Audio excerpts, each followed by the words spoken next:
North Carolina is a wonderful place to live for many good reasons, including beautiful beaches on the coast, amazing mountains and resorts in the west, and incredible job opportunities and business opportunities in the Charlotte and Raleigh-Durham area.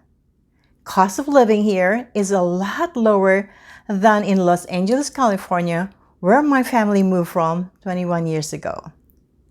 But today, I'm going to talk about 10 reasons why you may want to avoid moving to North Carolina.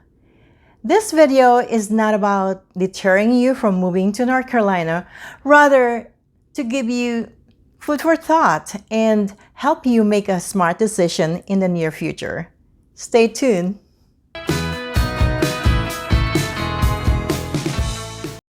Hi there, my name is Lynn Alvarez, a realtor broker with the Ally Group Real Estate in Charlotte, North Carolina.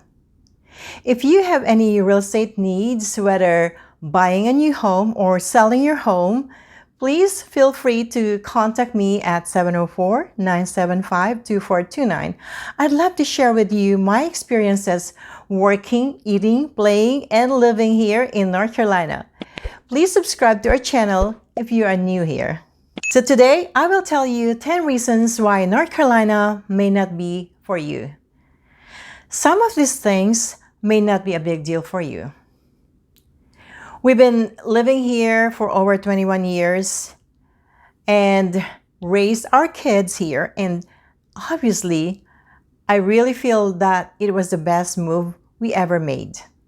However, there are also things that I don't like about living in North Carolina. Number one on my list is pollen from springtime until September. Springtime in North Carolina is beautiful, but it's also allergy season.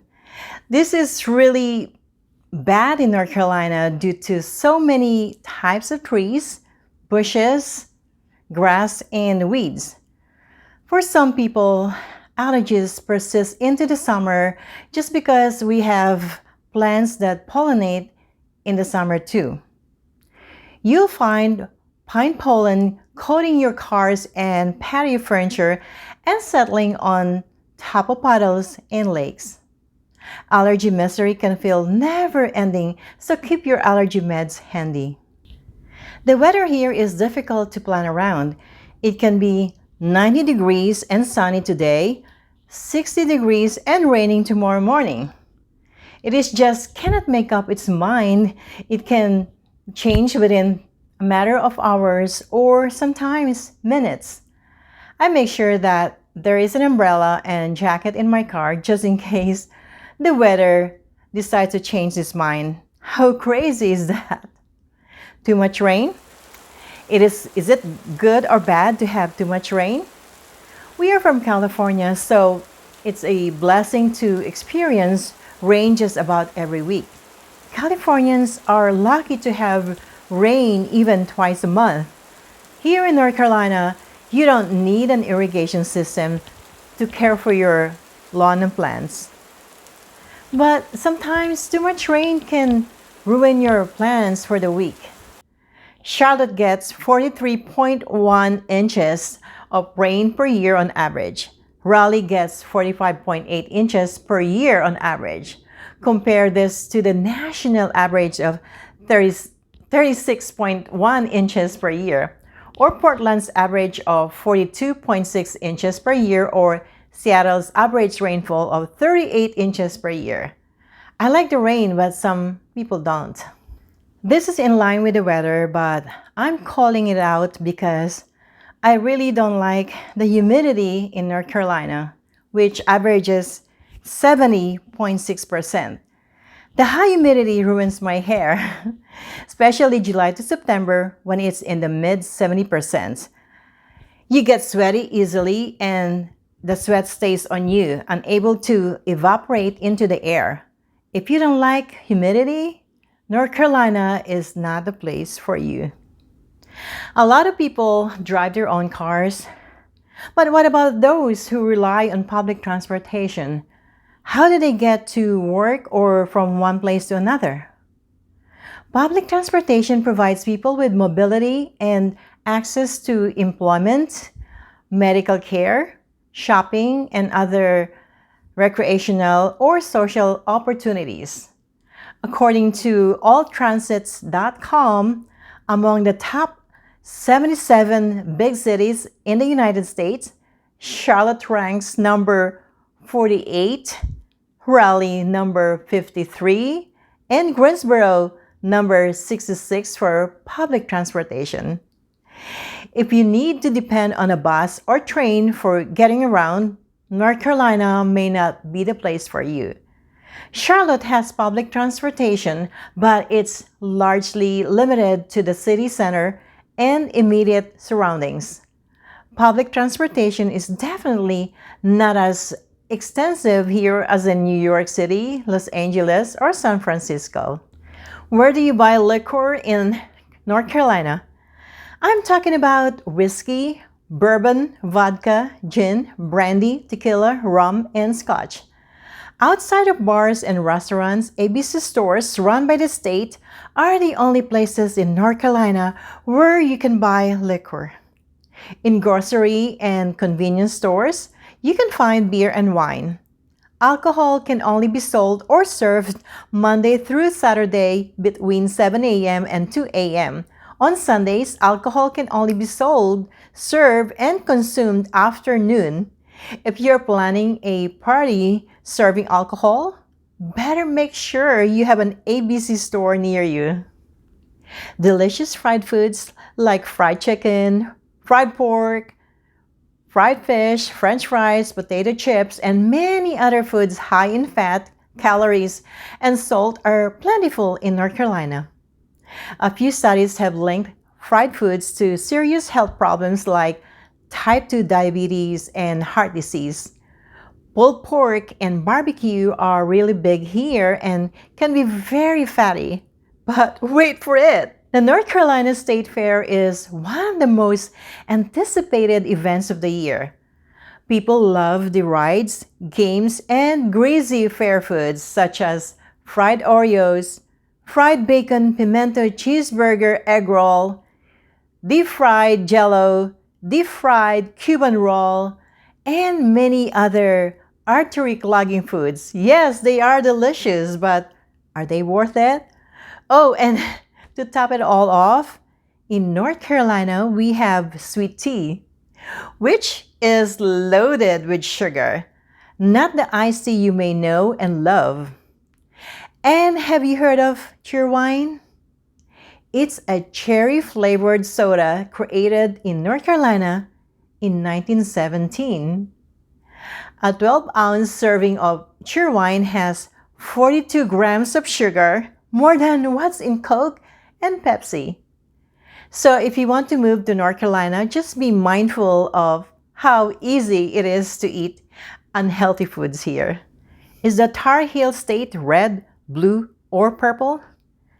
Historically, North Carolina is a red state, but due to the influx of young couples and single people from different states, it is becoming purple.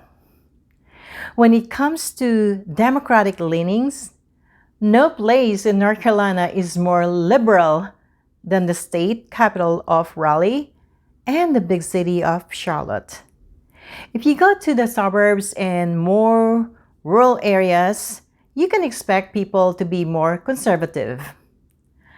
I don't share my political views with others and stay away from discussing politics publicly. It is not a bad thing to follow one party or the other, and I'm not saying to avoid North Carolina because of politics. I'm just saying you should be careful expressing your political opinion in case you run into someone who is not of like mind. People in North Carolina are very friendly and will easily start chatting with you on any number of topics. There's just no need to talk about politics as an icebreaker. North Carolina is a beautiful state. From the mountains to the foothills to the coast, there are tons of things to do and places to go. Asheville in the mountains is a busy tourist spot contributing significantly to a growing economy through more than 10 million visitors each year. The Charlotte region hosts approximately 29.6 million visitors every year, Raleigh about 13 million each year. The coastal regions such as the Wilmington area and the Outer Banks attract millions of people every year because of their amazing beaches. Tourism opens up a lot of employment and business opportunities, a great thing for North Carolina, right? However, we also hear about problems from tourism such as heavy traffic, litter on the roads, and some tourists who are just rude. Generally, tourism doesn't bother me much, but when we visit our daughter and her family in Asheville, it is a little annoying how hard it is to find a parking spot when we go to restaurants, or how we may have to wait hours to get seated. If you are coming from a major metropolis, no big deal. Otherwise, you might want to think about how you'll handle growing tourism in North Carolina. No place is spared Mother Nature's wrath. California is notorious for its earthquakes, landslides, and wildfires. Florida and Louisiana for hurricanes, blizzards in the north, and Tornado Alley in the Midwest. So what do we have here in North Carolina? All parts of North Carolina have been affected to some degree by tornadoes, floods, hurricanes, lightning strikes, snow, and ice storms. These natural disasters can cause power outages, property damage, and disruption to food and water supplies. According to the data, the worst place in the state hit by hurricane is Cape Hatteras on North Carolina's Outer Banks. Winter storms in North Carolina can be extremely hard to predict, and others result in mixed forms of wintry precipitation. Some parts in Charlotte have experienced urban flooding, but fortunately, it easily dissipates. You can run, but you can't hide from these calamities. The key is to just be prepared at all times. If you are from a big city like New York, Los Angeles, San Francisco, or Chicago, life here may feel much slower than you're accustomed to. Although the biggest cities in North Carolina, Charlotte, with a population of over 925,000, and Raleigh with more than 488,000 have been growing rapidly, they are still slow-paced compared to a major metropolis. It can be crazy here during rush hours, but after that, when people settle down for dinner and gatherings, it tends to be quiet except in areas where there are a lot of activities for young people to go dancing and hit the town. Overall, life in the cities here is not like Las Vegas, a city that doesn't sleep. North Carolina is the place for you to get away from the rat race. After watching this video, did you find a reason why you would not move to North Carolina? Please leave your comment below. We would love to know what you are thinking. There are so many people moving to North Carolina every day, and in Charlotte alone, more than 100 people are moving here every single day. I would absolutely love you to come and visit North Carolina, particularly the Charlotte area where we settled 21 years ago. Thanks so much for watching. I would love to see you on my next video. Have a wonderful day.